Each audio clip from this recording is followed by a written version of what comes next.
Hello, I'm Krista McAllister, and welcome to Cerius Business Today. Today, I am joined by Idan Shpizear, owner of 911 Restoration.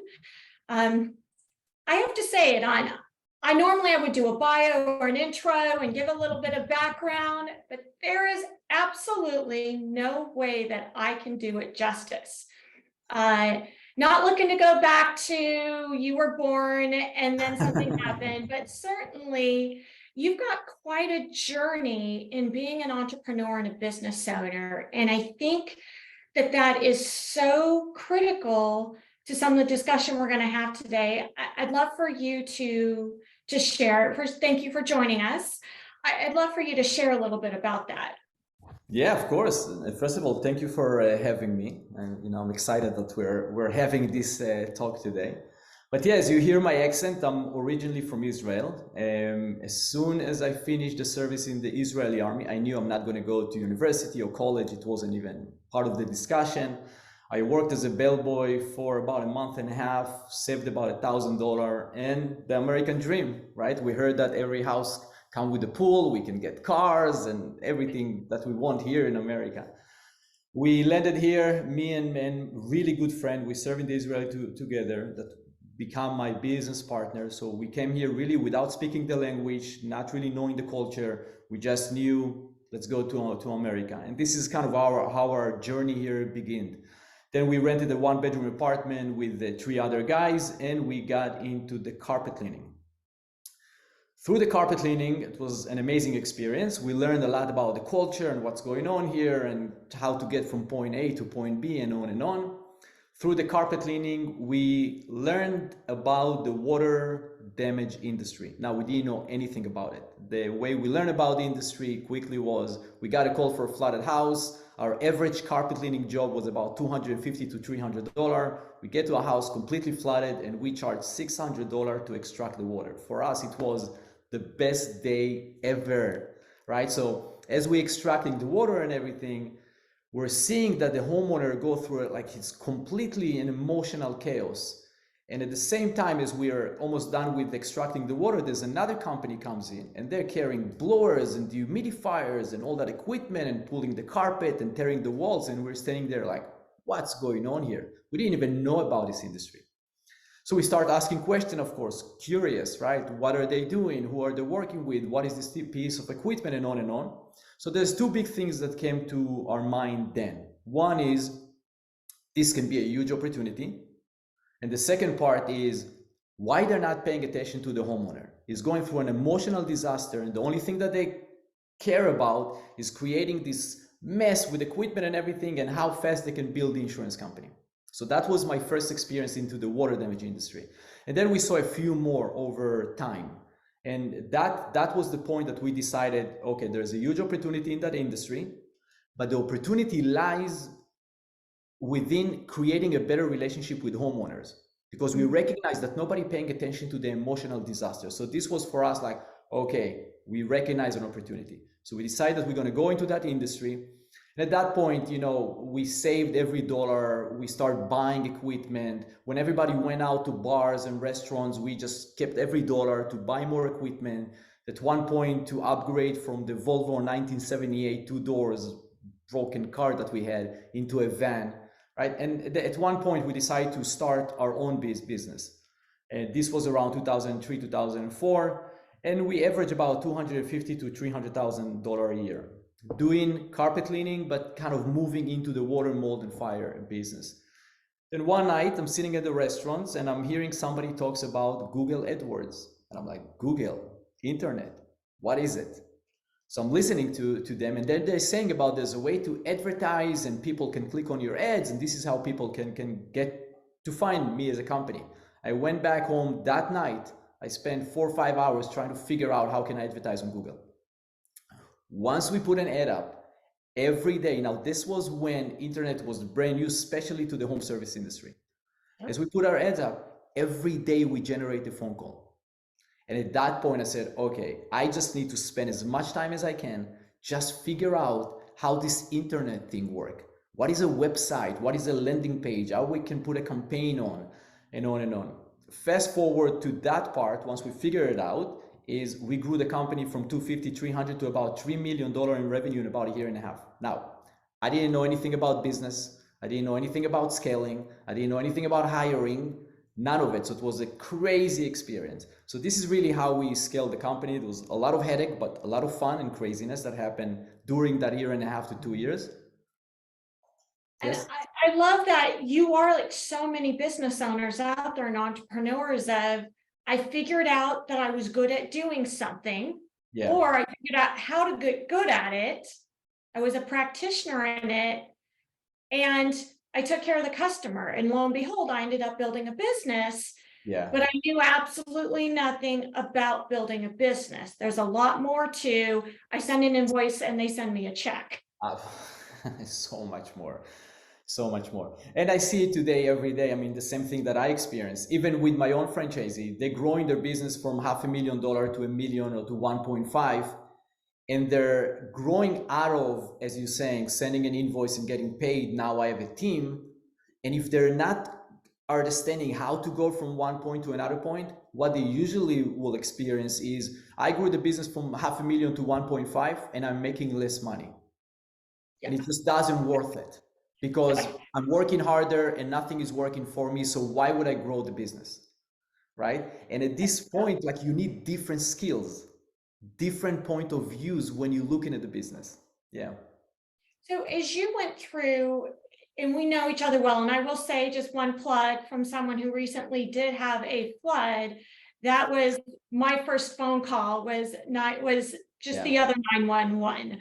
And I couldn't believe that compared to everyone else that I had talked to, had been working through, I felt like I was talking to a therapist, not someone who was going to come in and clean up and do the demo and help rebuild it. So you've been able, what really impresses me is that through, you talked about each stage of the growth that I want to get to, you've been able to keep that core and that legacy that you started the company on. And that's a tough thing to do. Yeah, it's a tough thing to do. Look, it's easier for me to talk about it now, but even in the beginning, I was, just because of the way I grew up, lack of money, a lot of failures, money was a huge motivator for me, right? I believe that if I make enough money, I'll make everybody in my family happy. Discovering that there's no relationship between money and happiness, there's something else. But even going through and understanding my own experience of, yes, we're going through a hard time, right? There is an emotional disaster situation that we're going through. And every time that I interact with the homeowners and I really start paying more attention to what is it that they're going through, it was, at one point, it was so clear to me, it's like, the house is secondary. I have a human being that's standing in front of me and he's suffering right now. I cannot just ignore it and just pay attention to the house, because what we really do as a business is adding value, right? Solving problem. And when I'm meeting with the business owner or homeowner or whoever it is, the first thing that I'm looking at is, what's the person in front of me is experiencing right now and how can I help him? And that's really what business is all about. And you've been able to do that as you've grown the business. As you mentioned, that's tough because you get to certain tipping points, which is the big cash mystery that we all go through. Wait a minute, I'm doing more business, but I'm making less money. What's going on? Through that, you've gone through a lot of growth stages in your business, and you've now got two customers. You have that customer who is the homeowner and your franchisees. Right. To learn how to grow their businesses and through each of those stages. And you've gone through it from a business level and a personal level. And I'm going to dive in a little bit more, if you're open to sharing some of those really tough growth stages where you realized, I need different skill sets. Yeah. So my first big moment was waking up to, I'll call it today, the noise in my head, right? It doesn't matter what I did. If I work 80 hours a week, 100, like worked all the day or work less, I found out that I'm keep getting to the same point again and again. That there's something in this reality that keep holding me in a certain point. This point is when I start looking inward and I say, what's going on here? Like what's operating here? And then when I start looking inwards, I start seeing that I'm holding a lot of patterns. I don't deserve it. It's not going to happen. I don't believe in myself. I don't believe it can be done. So I can want think all day long, but if inside I'm not aligned and I'm not aware of my limitation, I call it the emotional DNA today. It doesn't matter how hard I'm going to push. I'm not going to get anywhere. Right? Because there is the inner work that I need to do. And that showed me that every moment carry unlimited amount of potential. Now, thinking about that, when I'm looking at my customer, that when they're going through suffering, every moment carry unlimited amount of potential, that means that I have an opportunity to help them see the positive in it.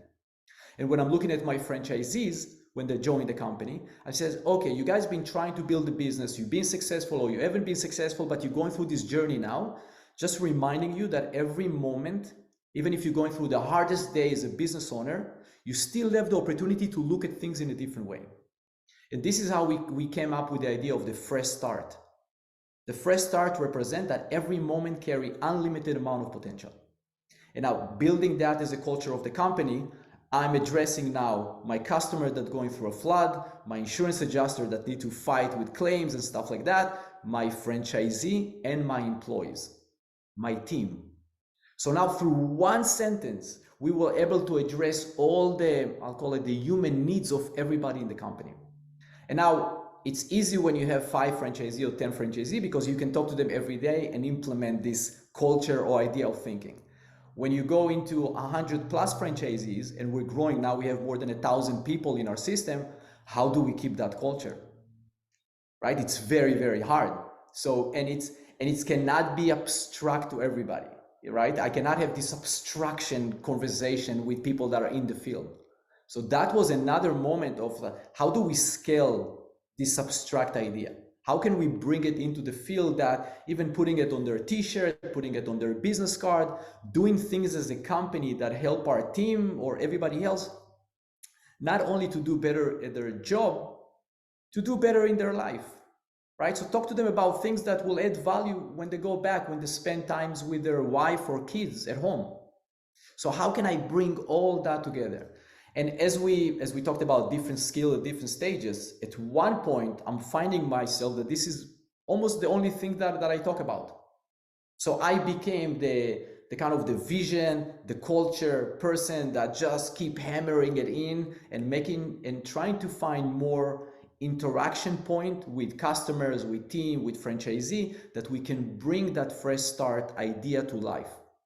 Because it have to be felt. That's another big thing that I realized at one point. I would hope so. That, we call that your why. And you're mentioning that's that vision, that culture. I love that you hit on that because that as an owner, as a CEO, that's really your role then. It's not running the company. It's to be creating, that symbol. The fresh start is that symbol that you're holding up and saying, when you think of this, it's making up for hours upon hours of me trying to teach you how to make your decisions, what to do, how to interact with the customer. So you've got that clarity of why do we exist? Why are we in business? You've got that culture. Looking at the skill sets of how you got there, because then that means that you've got people to run the day-to-day business. You've got and it's not always an easy path. I know, I've known you for a while, but it's not always a straight path there. There's some stops and starts and zigs and zags. And that means that you had to break some of the patterns. That's one who recently said to me, the easiest thing to do is to be doing the wrong things that we're already doing because it doesn't involve change. Even if we know they're the things we shouldn't be doing, it's easier to do them. Rather than changing them. I'd love to share how you're able to see those patterns, see past them, and get through to how you're able to be that visionary and that culture ambassador. So when I had this moment of seeing that there's something else playing here, right? And I start looking inward. My next step was I start experiencing as whatever I'm experiencing every day in my reality is a result of my inner experience, my inner existence in a way. So if I have confusions about loyalty or who is the right people on the team, or do I need to keep that person even though he's not the right person for the company anymore? And we all go through this stuff. We all have somebody that's been with us for 9, 10 years, and everybody knows that he shouldn't be there anymore, but you feel uncomfortable to tell him that it is time to go. The person that's been with you for 8, 10 years, he probably knows that he shouldn't be there anymore, but he feel uncomfortable to tell you that he shouldn't be there anymore. And now you have two unhappy people working together with a confused idea of loyalty, and then the company cannot scale forward. I see it every day. I experience it myself, right? Even when made changes with my ex-partner in the business, or different a different CEO that I added in business, and what I realize that it's just internal confusion, right? We're just mixing everything off. There is this idea of loyalty, of if somebody's been with the company for so many years, that means that it needs to be with the company forever. Why? Even me, I moved away from the CEO position about 7, 8 months ago. Not because I didn't want to be the CEO of the company. I thought that the company got to a certain size that I don't think it's in my skills anymore to still be the CEO. I will do great as the founder. I can support them. I can help with strategy, vision, and on. But I don't think it's my place to be the CEO of the company anymore. Now, it was a very easy decision for me to make after I went through everything that I went through. Right? Yeah, So we're gonna get there, because when we work with a lot of founders, CEOs, and they say that's two of the toughest things is separating that loyalty and friends and family from, and what's right for that relationship versus what's right for the business and your relationship with the business. And then there's but I founded the business. This is how I've done it. I'm the CEO. I'm the one everyone comes to. I'm the one that's solving the problems. And separating from that while still retaining that legacy, you say, well, that's the easiest decision. How in the world did you make that the easiest decision? Okay, so your self-confidence, once my self-confidence wasn't based on my title, it was based on my ability to evolve as a person. I'm not as attached to titles. So it's easy for me to see it with more clarity. So it's not about me, and it's not about you, it's about the company. It's about this organization that have its own existence right now. And I'm not putting me first. This organization now supports 1,000 people.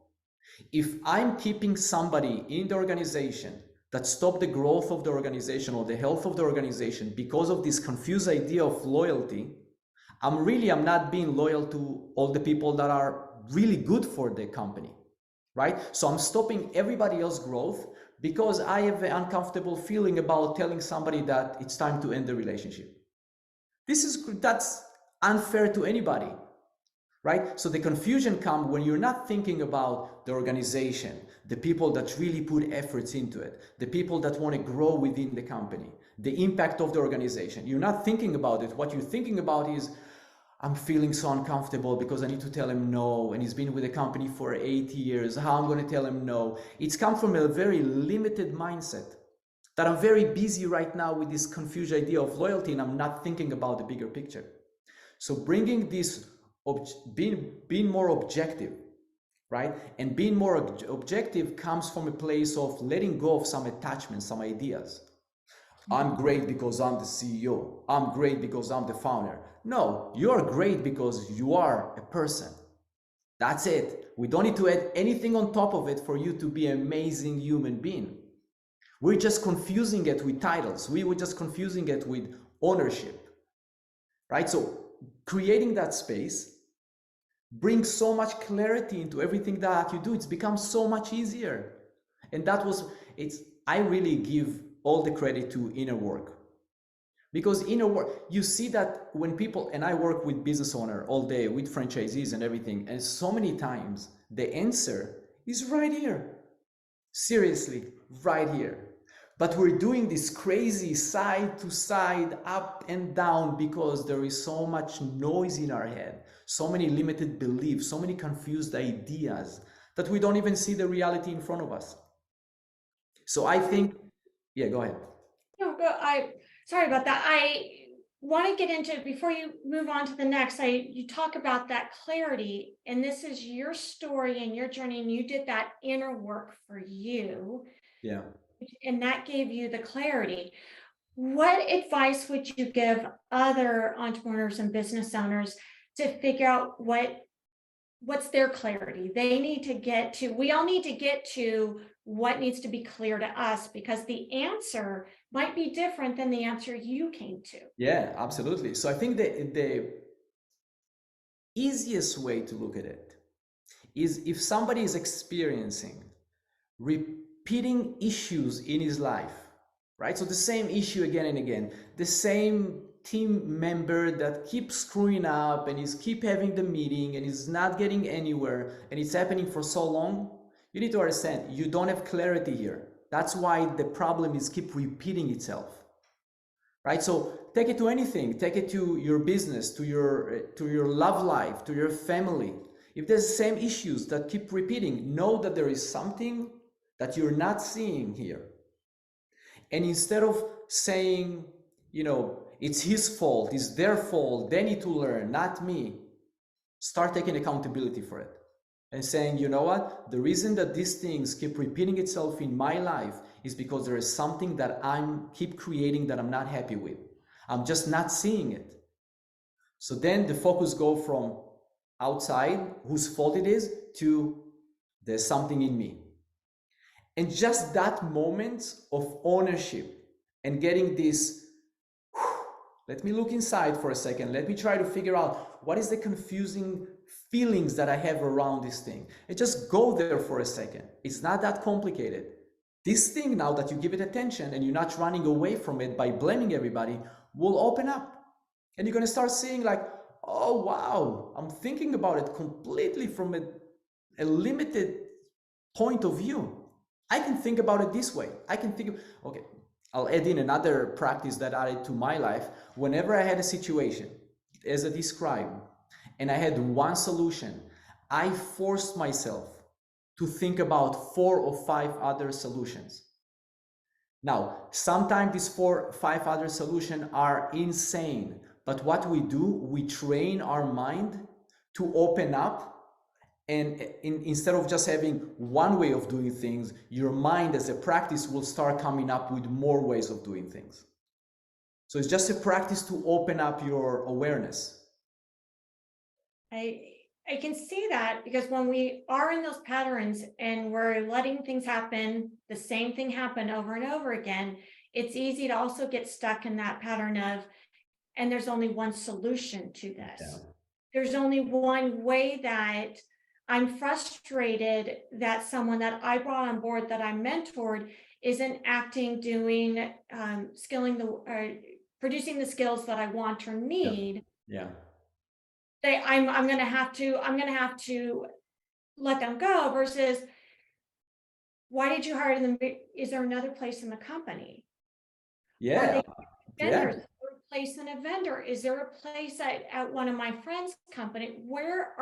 Think of them versus ourselves as well, and what would be good for them and right for them. And I love that there's other options there to solve this pattern. And you talk about the frustration of, and how you've gotten there. I remember you saying, I was frustrated, and every time I was frustrated about something, I started making a note of what was frustrating me, and I saw patterns in that. Yeah. It's not drowning in this frustration, right? So I'm looking at it as frustration is a certain energy that we feel, right? Oh, it's not happening. Oh, it's not going on. What's going on? So instead of using this energy in a negative way, I'm thinking, okay, how can I take this energy and now use it into look at it in different ways? I mean, another thing that, as you know, I love to work with advisors, right? I think to bring people from outside that don't have your own stories in a way about something, brand new perspective, can be right or wrong, can be good or not good, but bringing people with different perspective into the company that are not as tied into your own story will also be a great part of opening that here is more options. I remember one of the time as we start growing the company, we weren't even that big, and I brought one of the advisors and he told me, Dan, you don't have job descriptions? And I'm like, what do you mean job descriptions now? I need to grow the company. I don't have time for job descriptions. And he's like, no, no, no. Listen, let's put job description in. And I thought about job description in a very simple thing. I write a few sentences on the paper and I give it to, and that's it. That's job description. He opened a whole new world of what job description is all about and how you can add metrics in and how you connect everybody to the success of the company, right? So I add my own belief, my own story, that this is how you have to build a company. You need to go, go, go, go. And then I brought somebody from outside and he was like, no, you need to stop. You're not going to be able to scale the company this way, right? I think that's another big thing. When you are the business owner and the company is doing overall well, everybody in the company will be your biggest cheerleader. So everything that you're saying as a CEO is gold. Wow, look at our CEO. And what did they say? Okay, that's nice. It feels good, right? But I always make sure I have people around me that have the courage and the ability to tell me that I'm wrong. So it was nice to have somebody tell me, hey, done great, well done, we built this company, but I also make sure that I have at least 2, 3 other people with different level of experience tell me, no, Idan, you are wrong. We love you, but you are completely wrong here. I was looking for it because I was aware how easy it is to get lost in our own stories. So I wanted people to pull me out of my own story as well, because I know how limited we can get. Right? So that part of understanding the inner world, and I understand that, wow, we can get so lost in our own nonsense. Our own patterns, that story, that messaging that we created. And that's a tough thing to do because we tend to want to hire people who think like us. Yeah, Who act like us, because that's what we're drawn to in our lives, not individuals who are going to be contrarian or have different viewpoints, because as you mentioned, that it can create conflict. But in this case, as you're creating and scripting it, it's healthy conflict. Yeah, it's Positive conflict that's going to move you and the company forward. Yeah, there's one thing that I'm telling my team all the day, all day. Change will happen. Change is happening every second, right? Everything around you change all the time. When you look at nature, when you look at the world around you, I mean, especially in the past few years, and I'm looking at the next 10 years, the change is going to be insane. So having the same way of looking at things, when everything around you change, it just doesn't, I mean, it's not how the world works. Right? It's like everything around you go through a beautiful evolution and you're saying, no, I'm going to hold this belief system and I'm not going to let it go. But it's not aligned with anything. Let go. There's nothing to really hold to. It's just an idea. It's because our self-confidence based on our position, how people talk to us, our people giving us attention. It's not as real as we think it is. The beautiful thing, the more fun thing is when your business evolves. Yeah, you made mistake. It's okay. Keep evolving. Keep going. You're building an amazing team. You have great relationship with the people that work with you. You have real relationship. And you have transparency with the people that with you. That can be a hard thing to do, because sometimes you can speak with somebody who says, listen, I love you. You are an amazing person, but I think it's time to part ways. Right? And you need some courage to do it. And it's uncomfortable feeling. I remember the first time that I need to let somebody go. I was sitting there sweating, don't want to have this conversation. I feel so uncomfortable to do it. But I think it's something that we also owe to our team.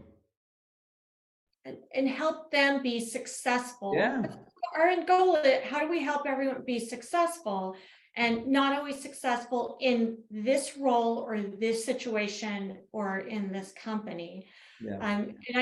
In going back at what you've shared, kind of looking at the patterns and the frustrations that are coming from them, making note of those and looking inside, what part of that do we own? Are we training those patterns to be patterns? Yeah. And there's not just one solution, there's possibly 4 solutions. And what are some ways to think of those 4 solutions? Surrounding yourself with people who are going to question your decisions, advise, look at other possibilities and outside Yeah. of you, your company, and our little world that we create. Yeah. I'm always amazed every time I learn something new about your background and how you got there every time we talk. I always enjoy our conversations, and I appreciate your authenticity and sharing with our audience and that journey you've taken, because as a business owner and having gone through so many of those same struggles, Yeah. I feel that in the same way that so many other business owners feel that as well, and what you've been through, and where you're at. I love it, that vision, that culture champion. So I appreciate your time, Idan. Thank you so much for Absolutely. joining us today. Thank you. And thank you everyone for listening and joining Cerius Business today, and we will see you next time.